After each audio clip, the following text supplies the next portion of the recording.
Film की शुरुआत में रिडिक को दिखाते हैं। रिडिक के पीछे कुछ लोग होते हैं क्योंकि वो एक भागा हुआ कैदी है और ये लोग उसे पकड़ा के वो इनाम लेंगे। रिडिक का पीछा करने वाले आदमी का नाम टूम्ब होता है। टूम्ब के आदमी रिडिक पे फायर करते हैं, लेकिन रिडिक एक पहाड़ी पे चढ़ जाता है और फिर उनके शिप पे जंप करता है। रिडिक टूम्ब के आदमियों को मार देता है। शिप के अंदर रिडिक टूम्ब से पूछता है उसे पकड़ने का कॉन्ट्रैक्ट किसने दिया। टूम्ब कहता है ये कॉन्ट्रैक्ट एक प्राइवेट पार्टी ने दिया था जो कि हीलियन प्राइम नाम के प्लैनेट पे रहती है। रिडिक टूम्ब को शिप से नीचे फेंक देता है और उस प्लैनेट तक जाने के लिए तैयारी करता है। रिडिक को लगता है शायद उसके दोस्त को पता हो जो कि उस प्लैनेट पे रहता है। इसका नाम इमाम था क्योंकि केवल उसे ही पता था कि रिडिक कहाँ छुपा है। अपनी जर्नी के दौरान रिडिक सोया होता है तो उसे एक औरत दिखती है जो कहती है कि रिडिक एक फ्यूरिया नाम के प्लैनेट पे पैदा हुआ था। रिडिक अब हीलियन प्राइम नाम के प्लैनेट पे होता है। वहाँ की एयरफोर्स के प्लेन रिडिक की जांच करने के लिए आते हैं तो रिडिक उन्हें टक्कर मार देता है। रिडिक इमाम से मिलता है जो अपने बीवी बच्चों के साथ रहता है। रिडिक ने इमाम की डार्क प्लैनेट पे जान बचाई थी।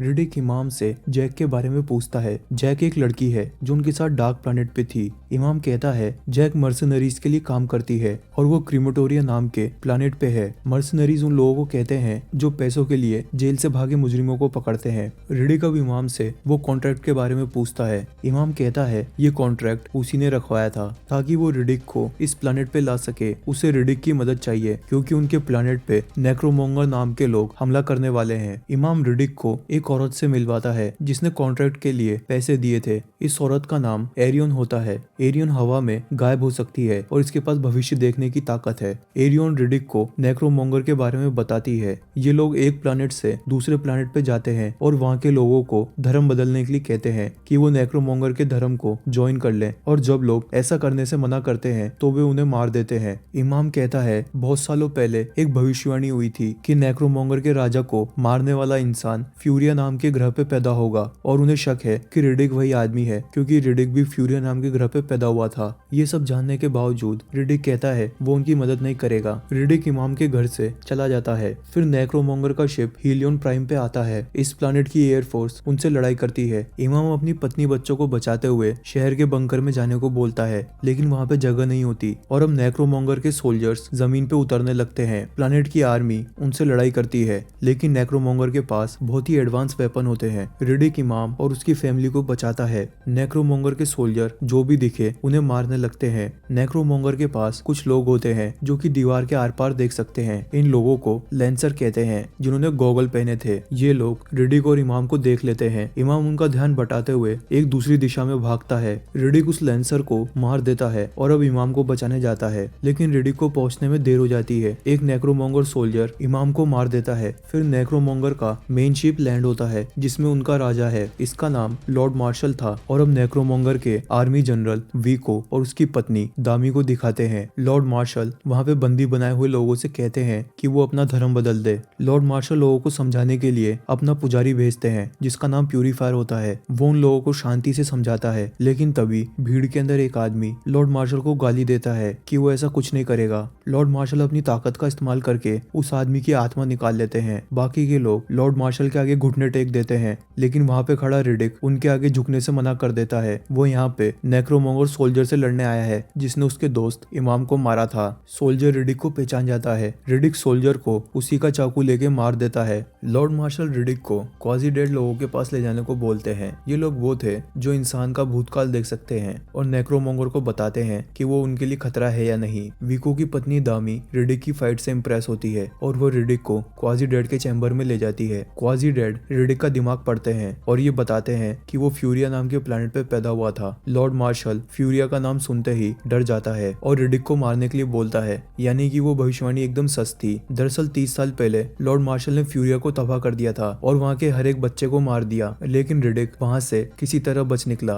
रिडिक की उन सोल्जर से लड़ाई होती है और वो उनकी बंदूक लेके वहाँ से बच निकलता है। नेक्रोमोंगर रिडिक को ढूंढने के लिए अपना एक शिप भेजते हैं, लेकिन तभी यहाँ पे टूम्ब और उसके आदमी आते हैं और उस नेक्रोमोंगर शिप को मिसाइल छोड़ के डिस्ट्रॉय कर देते हैं। टूम्ब रिडिक से कहता है जो शिप रिडिक ने चुराया था उसमें एक ट्रांसमीटर लगा था और उसी से उन्हें पता चला रिडिक रिडिक कहाँ पे है। टूम्ब और रिडिक उस प्लानेट से चले जाते हैं। टूम्ब पूछता है रिडिक को पकड़वाने के सबसे ज्यादा पैसे कौन देगा। रिडिक क्रेमेटोरिया नाम के प्लानेट के बारे में बोलता है। रिडिक चालाक था क्योंकि उसे जैक से मिलना था। लॉर्ड मार्शल रिडिक को मारने के लिए विको को भेजते हैं। विको की पत्नी दामी उसे समझाती है कि तुम चाहो तो राजा बन सकते हो। नेक्रोमोंगर में रूल है कि तुम जो मारते हो वो चीज तुम्हारी हो जाती है, यानी कि अगर तुमने राजा को मार दिया तो तुम राजा बन जाओगे। लॉर्ड मार्शल के आदमी एरियन को पकड़ लेते हैं। दामी लॉर्ड मार्शल और एरियन के बीच की सारी बातचीत सुनती है। टूम्ब और उसके आदमी क्रेमेटोरिया पहुंचते हैं। ये प्लैनेट क्रेमेटोरिया अपने सूरज के बहुत नजदीक होता है और इसी वजह से यहाँ का टेम्परेचर बहुत ज्यादा है। अंदर जाने पर प्रिजन का इंचार्ज कहता है कि वो रिडिक के बदले केवल 7 लाख देंगे। टूम्ब कहता है कि उन्हें और पैसे चाहिए। इंचार्ज कहता है कि उसे पैसों को बंदोबस्त करने में 2 दिन लगेंगे। उधर रिडिक को एक रस्सी के जरिए जेल में भेज देते हैं। रिडिक जेल में फेमस होता है तो कुछ लोग उससे लड़ने के लिए आते हैं। रिडिक यहाँ पे जैक से मिलता है और उन लोगों को पीटता है। जैक बोलती है कि उसका नाम अब कीरा है। यहाँ पे रिडिक गस नाम के एक आदमी से मिलता है। गस उसे बताता है कि उसे इस जेल में रहते हुए 18 साल हो गए। वो अपने हाथ में एक रिंग भी दिखाता है कि उसकी एक पत्नी थी।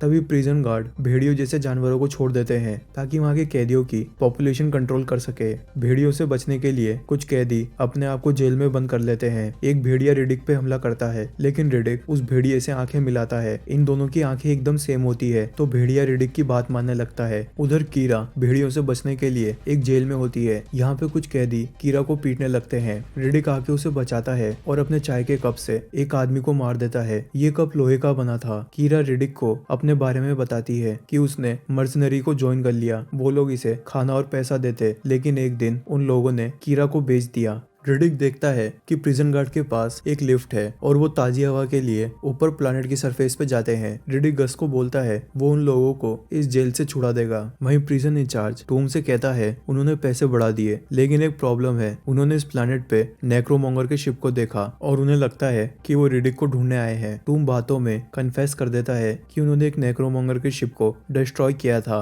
प्रिजन इंचार्ज को लगता है कि टूम की वजह से नेक्रोमोंगर उन सबको भी मार देंगे। वो पैसे देने से मना कर देता है और इस वजह से दोनों ग्रुप में फाइट हो जाती है। प्रिजन गार्ड संख्या में बहुत ज्यादा थे और वो टूम के सारे आदमियों को मार देते हैं। टूम बचने के लिए एक रस्सी पकड़ता है और नीचे जेल में जाने लगता है। रिडिक गोलियों की आवाज सुन लेता है और टूम को देखता है। रिडिक उस रस्सी पे चढ़ के लिफ्ट में जाता है। रिडिक वहाँ के कंट्रोल से जेल के दरवाजे खोल देता है ताकि कीरा, गस और उसके आदमी जेल से बाहर आ सके। रिडिक कहता है कि इस प्रिजन में केवल एक ही शिप है और वो प्रिजन इंचार्ज अपने आदमियों को लेके उस शिप तक जाएगा, लेकिन अगर वो लोग उनसे पहले उन शिप तक पहुंच जाएं तो उनका काम बन सकता है। गस उन्हें अपना प्लान बताता है कि सुबह होने में अभी बहुत टाइम है। प्लैनेट की सरफेस से जाना एकदम सेफ होगा। रिडिक कहता है वो उन्हें रास्ता दिखाएगा। वो लोग लिफ्ट ऊपर करते हैं और सरफेस के जरिए भागने लगते हैं। रिडिक टूम को भेड़ियों के साथ एक पिंजरे में कैद कर देता है। वहीं नीचे सुरंग के अंदर गार्ड्स को लगता है कि उनका कोई पीछा कर रहा है। वो लोग एक बंकर के जरिए रिडिक को देखते हैं। प्रिजन गार्ड उस पर गोलियां चलाते हैं।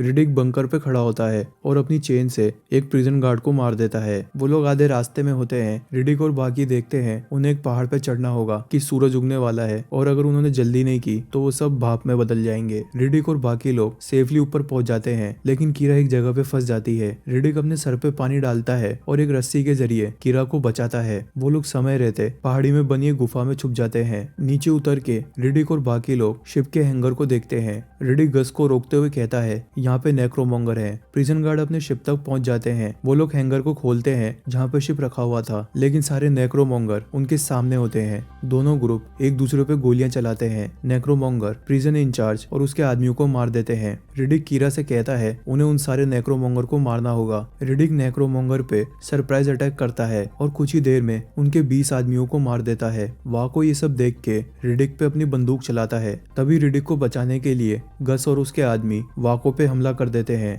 वाको उन सबको खत्म करता है। सूरज की रोशनी उन तक पहुंचने लगती है। वाको रिडिक को मारने वाला होता है। तभी रिडिक वापस उसी औरत को देखता है जो कि फ्यूरिया से थी। वो औरत रिडिक की मदद करती है और अपनी मैजिकल पावर से वाको और उसके आदमियों को दूर फेंक देती है। तभी सूरज पूरा निकल जाता है और यहाँ पे नेक्रोमोंगर का शिप आता है। वो लोग कीरा को किडनैप कर लेते हैं और वहाँ से निकल जाते हैं। वाको सोचता है कि रिडिक तो वैसे ही घायल है और सूरज उसे मार देगा। रिडिक बेहोश हो जाता है। जागने पे रिडिक प्यूरीफायर को देखता है। प्यूरीफायर बोलता है कि वो भी एक फ्यूरियन है और नेक्रोमोंगर को ज्वाइन करने से से पहले वो लॉर्ड मार्शल को मारना चाहता था और फिर वो प्यूरीफायर सूरज में जाके सुसाइड कर लेता है। वाको वापस जाके लॉर्ड मार्शल से कहता है कि उसने रिडिक को मार दिया। इमाम की बेटी को इमाम का लॉकेट मिलता है जो कि उसके लिए रिडिक ने छोड़ा है। रिडिक नेक्रोमोंगर की यूनिफॉर्म पहन के उनके शिप पे चढ़ जाता है। दामी शिप के बाहर खड़ी होती है और वहाँ भीड़ के अंदर रिडिक की आंखें चमकती हुई देखती है, लेकिन वो कुछ कर पाती इससे पहले रिडिक उसकी नजरों से गायब हो जाता है। दामी ये बात जाके वाको को बताती है।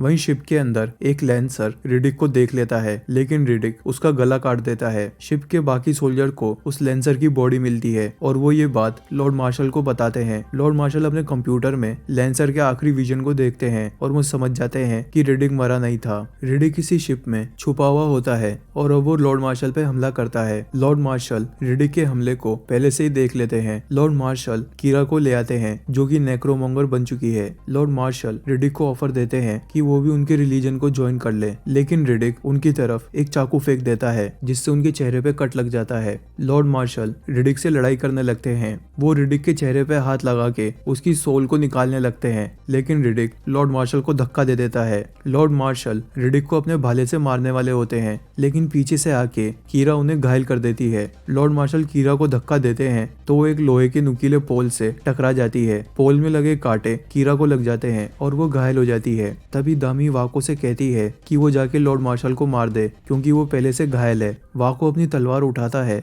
और लॉर्ड मार्शल को मारने लगता है, लेकिन तभी लॉर्ड मार्शल अपनी बॉडी छोड़ के एक दूसरी जगह चला जाता है। लेकिन यहाँ पे रिडिक होता है और वो लॉर्ड मार्शल के सिर में अपना चाकू घुसा देता है। दामी को लगता है वाको ने लॉर्ड मार्शल को मारा, लेकिन वो तो रिडिक होता है। रिडिक कीरा को संभालता है, लेकिन उसकी मौत हो चुकी है और फिर रिडिक नेक्रोमोंगर के राजा की गद्दी पे बैठ जाता है और वाको और बाकी सब रिडिक के आगे झुक जाते हैं। रिडिक उनका राजा बन चुका है।